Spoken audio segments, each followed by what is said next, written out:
नमस्कार, घरच्या स्वयंपाकमध्ये आपलं स्वागत आहे. दिवाळी विशेष फराळ रेसिपीज मध्ये आज आपण बघत आहोत दामट्याचे अगदी मोतीचूर सारखे होणारे लाडू. तर याच्यासाठी आपण इथे एक मस्त ट्रिक वापरलेली आहे आणि ती वापरल्यानंतर हे लाडू अगदी मोतीचूर सारखे होतात. तर हा व्हिडिओ शेवटपर्यंत पहा. चला तर रेसिपीला सुरुवात करूया आणि आपण दामट्याचे लाडू बनवत आहोत. त्यासाठी साहित्य काय घेतले ते बघूया. 300 ग्रॅम बेसन पीठ घेतलेले आहे, घरची डाळ दळून आणलेली आहे आणि थोडंसं रवाळ घ्यायचं आहे. अशा प्रकारे खूप जास्त मऊसर पीठ घ्यायचं नाही. जितकं बेसन घेतलेलं आहे तितकंच, म्हणजे 300 ग्रॅम साखर इथं घ्यायची. 8 बदामांचे कापाशे उभे चिरून घेतलेले आहेत. 8 पिस्ते सुद्धा त्याचप्रमाणे चिरून घेतलेत. रंगासाठी थोडी हळद घेतली, याच्याऐवजी तुम्ही पिवळा फूड कलर सुद्धा वापरू शकता. आणि 8 वेलची सोलून घेतलेले आहेत, त्याचे बी आता बारीक करायचे आहेत. प्रमाण अगदी सोपं आहे. जितक्या वजनाचं बेसन असेल तितक्याच वजनाची साखर घ्यायची आहे. इतकं सोपं प्रमाण आहे. शिवाय आपण याच्यामध्ये जे ड्रायफ्रुट्स वगैरे घालणार ते सुद्धा ऑप्शनल आहेत. हे न घालता फक्त वेलची जरी घातली तरी सुद्धा आपले लाडू एकदम मस्त होतात. परातीमध्ये पीठ चाळण्याची चाळण ठेवली आणि त्याच्यामध्ये आपण हे बेसन घालूया आणि चाळून घेऊया. पीठ चाळून झालं की याच्यामध्ये चिमूटभर मीठ घालायचे. मग असे मी सांगायला विसरले होते, मीठ घाला. रंगासाठी थोडी हळद घेतली होती, ती घालूया. हळद घातल्यानंतर याला चांगलं मिक्स करून घेऊया आणि याच्यामध्ये आता थोडं थोडं पाणी घालून आपण हे पीठ मळून घ्यायचं आहे. आणि एकदम घालू नका, नाहीतर पिठाचं टेक्स्चर बिघडेल. तर पाणी थोडं थोडं घालायचं आणि या पिठाचा आपल्याला घट्टसर गोळा तयार करायचा आहे, पातळ करायचा नाही. बुंदीचे लाडू करायला ज्यांना अवघड वाटतात त्यांनी या रेसिपीपासून सुरुवात करा, कारण हे लाडू करणं खूप सोपं आहे. पीठ अशा प्रकारे थोडंसं परातीला वगैरे चिकटतं, तर अशा प्रकारे चमचा घ्यायचा आणि चमच्याने हे पीठ काढून घ्यायचं. पाणी खूप जास्त घालायचं नाहीये. तर आता आपलं पाण्याचं प्रमाण आपल्याला नको आहे घालायला, तर एवढ्याच ह्याच्यामध्ये पीठ मळून घ्यायचंय. तर पीठ इथं मळून झालेलं आहे, तुम्ही बघू शकता. घट्टसर पीठ मळलेलं आहे, अजिबात मऊ पीठ मळायचं नाहीये. आणि आपण हे ग्लास भरून पाणी घेतलेलं, तर तुम्ही बघू शकता अर्ध्यापेक्षा कमी ग्लास पाणी लागलेलं आहे. तर आता काय करायचं, हाताला थोडंसं तूप लावायचं आणि या गोळ्याला आपण तूप लावून घेऊया. तूप लावलेल्या गोळ्यावरती आता झाकण घालायचं आणि 10 मिनिटांसाठी आपण हे पीठ रेस्ट करायला ठेवायचं आहे. पीठ रेस्ट होतंय तोपर्यंत आपण काय करूया, तर पाक करूया. तर आपण घेतलेली 300 ग्रॅम साखर इथं मी एका ग्लासने मोजून घेतली. 1 ग्लास साखर भरलेली आहे. याच्यामध्ये आता आपण अर्धा ग्लास पाणी घालायचं. तर अर्धा ग्लास पाणी इथं मी साखरेवरती घालते. मंद आचेवरती आता गॅस मी सुरू करते. तर सुरुवातीला मंद आचेवरतीच आपण याला शिजवायचं आहे. साखर विरघळून होईपर्यंत गॅस मोठा करायचा नाही. जर आपण तसं केलं तर गॅस मोठा केल्यानंतर निम्मी साखर विरघळेल, निम्मी तशीच राहील आणि सगळी साखर पुन्हा आपण विरघळून घेईपर्यंत पाक पुढे जाईल. मंद आचेवरती ही साखर मी विरघळून घेतलेली आहे. तर साखर विरघळून घ्यायला 4 मिनिट लागलेले आहेत. तर साखरेला आता पाकाला उकळी आलेली आहे, तुम्ही बघू शकता इथं. तर आपण साखर याच्यामध्ये घातल्यानंतर मंद आचेवरती याला उकळी यायला साखर विरघळून 5 मिनिट लागलेले आहेत. या स्टेजला आपण थोडासा गॅस वाढवायचा, अगदी थोडासा गॅस मी वाढवते आणि आपल्याला याचा एक तारी पाक करून घ्यायचा आहे. जर तुम्हाला वाटत असेल की पाकामध्ये मळी निघते तर काय करायचं, याच्यामध्ये 2 चमचे दूध घाला आणि ते वर मळी आली की काढून टाका. आता माझ्याकडे इथं मला हा पाक अगदी स्वच्छ दिसतोय, त्याच्यामुळे मी याच्यामध्ये दूध वगैरे घालणार नाही. पाकाला उकळी येईपर्यंत आपण पहिल्यांदा 5 मिनिट शिजवलेलं होतं आणि उकळी आल्यानंतर याला असं सतत ढवळून घेऊन मी पुन्हा 5 मिनिट शिजवलेलं आहे. तर या स्टेजला आपण आता काय करूया, तर पाक चेक करूया. पळीमध्ये थोडासा पाक घेऊया आणि थोडं थंड करूया आणि नंतर चेक करूया. तर पळीमधला पाक थंड झालेला आहे. आपण आता चेक करूया याला तार येते का ते. गॅस सध्या मी मंद केलेला आहे. तर 2 बोटांच्या मध्ये मी तुम्हाला धरून दाखवते. बघू शकता तुम्ही इथं मस्त तार येते याची. अशा प्रकारे तार आली की लगेच गॅस बंद करायचा. तर गॅस मी बंद करते. पाक आपला इथं तयार झालेला आहे आणि बऱ्याच जणांना असे भीती वाटते की पाक बिघडतो की काय. पण एक गोष्ट लक्षात घ्या, मंद आचेवरती सुरुवातीला आपण या पाकाला 5 मिनिट शिजवलेलं आहे आणि त्याच्यानंतर लो मीडियम गॅसवरती आपण काय केलं होतं, तर 6 मिनिट शिजवलं होतं आणि त्याच्यानंतर आपला पाक तयार झालेला आहे. म्हणजेच हा पाक तयार होण्यासाठी आपल्याला 11 ते 12 मिनिट लागले. गॅसची आच कशी ठेवायची हे मात्र लक्षात ठेवा. गॅस बंद केलेला आहे मी आणि या स्टेजला आता याच्यामध्ये मी वेलची पूड टाकते. या स्टेजला टाकली म्हणजे वास अगदी त्याच्यामध्ये व्यवस्थित मिक्स होतो. पाक थोड्या वेळासाठी बाजूला काढून ठेवलाय आणि कढई गरम करायला ठेवली. तर आपण याच्यामध्ये तूप घालायचे. इकडे आपलं पीठही रेस्ट झालेलं आहे आणि अशा प्रकारचं पीठ आता तुम्हाला मी उचलून दाखवते. करायचं आहे आपल्याला, पातळ करायचं नाही. तर 1 मिनिटभर फक्त याला आता मळून घेऊया. अशा प्रकारे 1 मिनिटभर या पिठाला मी चांगलं मळून घेतलेलं आहे. पीठ मळून झाले. आपण आता याची दामट्या लाटण्यासाठी गोळी केवढी घ्यायची ते बघूया. तर तुम्हाला मी दाखवते. हातावरती घेतलेली गोळी थोडीशी गोल फिरवून घेऊया. तर तुम्ही बघू शकता एवढीच गोळी घ्या, खूप जास्त मोठी घेऊ नका, कारण आपण जी याची दामटी करणार आहोत ती तुपामध्ये तळताना आपल्याला व्यवस्थित तळता सुद्धा येईल, शिवाय तूपही जास्त लागणार नाही. तर अशाच प्रकारे या गोळ्या मी बनवून घेते. तर पुरे इथं आपल्या गोळ्या बनवून झालेल्या आहेत आणि 15 गोळ्या आपण घेतलेल्या साहित्यामध्ये झाल्यात, म्हणजेच आपल्या इथं 15 पुऱ्या तयार होणार. तर लाटायच्या कशा ते बघूया. पुरी आता आपण लाटून घेऊया. तर याच्याला थोडंसं तूप लावते मी आणि तुपावरती आपण लाटून घेऊया. तूपच लावून शक्यतो आपण ही पुरी लाटायची आहे. अशा प्रकारे हिला उचलून सगळीकडून एकसारखी लाटायची. खूप जास्त पातळही नाही आणि खूप जास्त जाडही नाही, अशी मध्यम पुरी आपल्याला लाटायची आहे.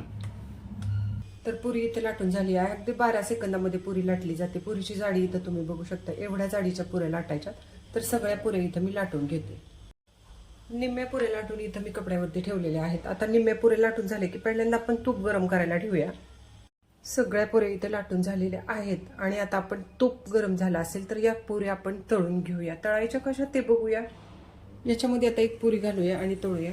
तर या पुरीला आपल्याला खूप जास्त तळायचं नाहीये, तर काही सेकंद आपल्याला याला तळायचं. वरच्या साईडला थोडंसं तूप घालूया आपण आणि तुम्ही बघू शकता पटकन ही पुरी अगदी तळली जाते. एवढ्याच ह्याच्यामध्ये आपल्याला तळायची. गॅस आता मी मंद ठेवलेला आहे आणि पुरी फुगली सुद्धा किती छान तुम्ही बघू शकता इथं. तर खूप जास्त याचा रंग बदलू द्यायचा नाही. अगदी काही सेकंदामध्येच आपण या पुरीला बाजूला काढायचे. पुरी तळताना एक महत्वाची गोष्ट लक्षात घ्यायची, ती म्हणजे ही पुरी आपण एका बाजूने 10 सेकंद अशी 20 सेकंदात दोन्ही बाजूनी तळून घ्यायची. तर पुऱ्या इथं तळून झालेत आणि तुम्ही बघू शकता तूप आपलं किती शिल्लक राहिले. म्हणजे आपण घेतलं होतं त्याच्यातलं निम्म्याच्या वर आपल्याला तूप शिल्लक राहिलेलं आहे. ही एकमेव रेसिपी आहे दिवाळीची ज्याच्यामध्ये आपल्याला तूप खूप जास्त लागत नाही, पण तो पदार्थ एकदम चविष्ट लागतो. पुऱ्या आता तळून झालेल्या आहेत आणि या गरम आहेत तोपर्यंतच आपण याला लगेचच हाताने असं चुरून घ्यायचं आहे. तर बघा गरम असतानाच याला मी चांगलं चुरून घेतलेलं आहे. अशा प्रकारे याला चुरून घ्यायचं. याच्यामध्ये आता थोडेसे कण आपल्याला दिसतात मोठे राहिलेले, तर ते आता आपण चाळून घ्यायचे आहेत. तर त्याकरता इथं मी तांदळाची चाळण घेतलेली आहे, त्यातून आपण हे चाळायचे. सुरुवातीलाच मी तुम्हाला म्हणाले होते की आपण अगदी मोतीचूर सारखे कणीदार असे दामट्याचे लाडू बनवण्यासाठी एक ट्रिक वापरणार आहोत. तर ती ही आहे की हा जो दामट्याचा चुरा आहे जो आपण चाळतोय त्याकरता पिठाची चाळण न वापरता तांदळाची चाळण वापरा. त्यामुळे याचा रवा कणीदार पडेल आणि लाडू अगदी मस्त कणीदार होतील. तर बघू शकता इथं तुम्ही आपले हे असे मोठे मोठे कण चाळणीतून चाळून राहिलेले आहेत. एवढा चाळ राहिलेला आहे. तर हे पीठ जेव्हा मी पुऱ्या बारीक केल्या तेव्हा ते खूप गरम असताना केल्या होत्या. अगदी माझे हात लालसर झाले होते, त्याच्यामुळे हे कमी निघालेलं आहे. जर तुम्ही हे पुऱ्या गरम असताना बारीक करायला वेळ लावला तर हे थोडंसं जास्त निघतं. मिक्सरचं भांडं घेतलंय, त्याच्यामध्ये आता हा राहिलेला तुकडे आपण घालायचे. झाकण लावूया आणि याला चांगलं बारीक करून घेऊया. तर मिक्सरवरती याला बारीक केलंय आणि तुम्ही बघू शकता इथं याला अशा प्रकारचं रवाळ टेक्स्चर आलं पाहिजे, खूप जास्त बारीक करायचं नाही. तर आता इथं चाळून घेतलेली जी आपली पुऱ्यांची कणी आहे ती तुम्हाला मी दाखवते. तर बघू शकता तुम्ही अशा प्रकारे रवाळ घेतलेली आहे. खूप जास्त बारीक करायचं नाही, रवाळ असतील तरच लाडू छान लागतात.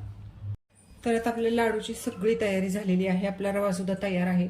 तर पाक गरम करायला ठेवायचा आणि पाक गरम केल्याशिवाय आपण याच्यामध्ये पाक ओतायचा नाही. ही महत्वाची गोष्ट लक्षात द्या. पाक कितपत गरम करायचा, तर पाक गरम करायला ठेवायचा आणि आपल्याला जाणवलं की थोडंसं हा गरम व्हायला लागलेला आहे, आवाज येतोय किंवा पाक हलतो थोडासा, तर तेव्हा गॅस बंद करायचा. पाक गरम होतोय तोपर्यंत आपण याच्यामध्ये ड्रायफ्रुट्स घालायचे. तुम्ही असे घाला किंवा तुम्हाला जर लाडूंना वरून लावायचे असतील तर वरून सुद्धा लावू शकता. तर मी इथं थोडे बदामाचे काप घातलेले आहेत, बाकीचे मी वरूनच लावणार आहे. मिक्स करून घेऊया आणि आता याच्यामध्ये पाक घालायचा आहे. तर पाक घालताना आपण शक्यतो 2 बॅचमध्ये घालायचा, एकदम सगळा घालायचा नाही. एकदम सगळा घातला तर जास्त होण्याची शक्यता असते आणि तुम्हाला जर तसं वाटत असेल की पाक जास्त होईल की काय, तर 1 कपभर पाक तुम्ही बाजूला काढून ठेवा. नंतर गरज पडेल तसं आपण याच्यामध्ये घालू शकतो.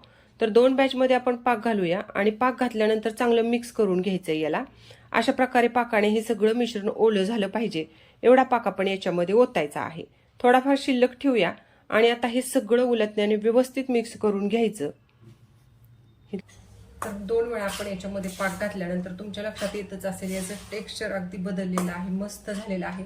अगदी थोडासा पाक आपला शिल्लक राहिलेला आहे. तर आता पुरेसा पाक याच्यामध्ये घालून झालेला आहे आणि अगदीच थोडासा पाक जो शिल्लक राहिलेला आहे तो आपण तसाच बाजूला ठेवूया आणि गरज पडली तर नंतर घालूया आणि हे चांगलं मिक्स करून घेऊया. आता मिश्रण हे चांगलं मिक्स करून घेतलेलं आहे आता आपण. तर याच्यामध्ये आता हा पाक व्यवस्थित मुरावा म्हणून आपण काय करूया, तर हे मिश्रण थोडंसं एका जागी गोळा करायचं. ओलसर आपल्याला दिसतंय पण ते आपलं योग्य प्रमाण झालेलं आहे आणि याच्यावरती आता झाकण घालायचं आहे आणि 1 तास आपण याला मुरण्यासाठी ठेवायचं आहे. हवं तर तुम्ही अर्ध्या तासामध्ये झाकण काढून बघू शकता आणि लाडू बांधता येत असतील तर तेव्हा सुद्धा बांधू शकता. 1 तास झालेला आहे आपण पाक घालून हे मिश्रण ठेवलं होतं ते आणि आता तुम्ही बघू शकता अगदी मिश्रण मस्त झालेलं आहे. पाक वगैरे कुठेही शिल्लक राहिलेला आपल्याला दिसत नाहीये. तर हाताने मी तुम्हाला थोडंसं मिक्स करून दाखवते. बघू शकता तुम्ही पाक एकदम परफेक्ट झालेला आहे आपला आणि मिश्रण सुद्धा अगदी मऊसर झालेलं आहे. तर आता आपण याचे लाडू बांधून घ्यायचे. त्यानुसार तुम्ही मिश्रण हातामध्ये घ्या, तुम्हाला जेवढा लाडू हवा आहे तेवढा. अगदी सहज आपले हे लाडू बांधले जातात. अशा प्रकारे याला आकार द्या आणि बांधा. अगदी सहज हे लाडू बांधले जातात आणि जेव्हा आपण हे लाडू बांधतो तेव्हा सुरुवातीला थोडेसे मऊसर वाटतात आपल्याला, पण बांधून झाल्यानंतर एक रात्रभर ठेवले की अगदी मस्त होतात. खूप घट्टसरही नाहीत होत पण जसे पाहिजे आहेत तसे होतात. तुम्ही बघू शकता इथं लाडू बांधून झालेला आहे. त्याच्यावरती एक पिस्त्याचा काप लावते आणि एक बदामाचा काप लावते. तुम्हाला हवे ते तुम्ही लावू शकता. मनुके सुद्धा इथं वापरू शकता. तर अशा प्रकारे आपला दाणेदार मऊसर असा अगदी मोतीचूर सारखा दामट्याचा लाडू तयार झालेला आहे. अशाच प्रकारे मी सगळे लाडू बनवून घेते. अशा प्रकारे आपले मऊसूद आणि दाणेदार असे मोतीचूर लाडू सारखे हे आपले दामट्याचे लाडू तयार झालेले आहेत. जर तुम्हाला ही पद्धत आवडली असेल आणि हा व्हिडिओ आवडला असेल तर व्हिडिओला लाईक करा, शेअर करा आणि अशा छान छान रेसिपीज पाहण्यासाठी घरचा स्वयंपाक चॅनलला सबस्क्राईब करायला विसरू नका. धन्यवाद.